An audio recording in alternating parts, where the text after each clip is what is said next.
Привет, гражданин Российской Федерации. Ты уже, конечно, слышал про Пушкинскую карту, по которой за счет государства ты сможешь посещать культурные учреждения твоего и других городов, если тебе от 14 до 22 лет.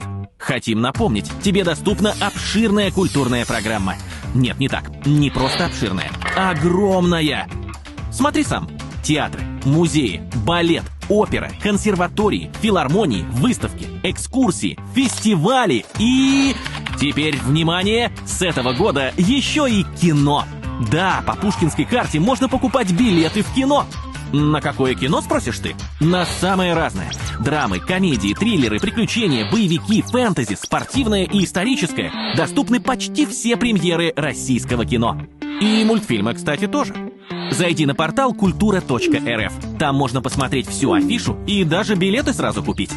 Не хочется верить, что такое возможно, но если тебе от 14 до 22 и у тебя еще нет пушкинской карты, просто оформи ее. Бери свой смартфон, скачай приложение Госуслуги Культура, потом авторизуйся через свою учетную запись Госуслуг. Подтверждай выпуск, и она твоя. Все, теперь веди себя культурно. Для этого в этом году на твоей пушкинской карте уже есть 5000 рублей. Не дурно, а?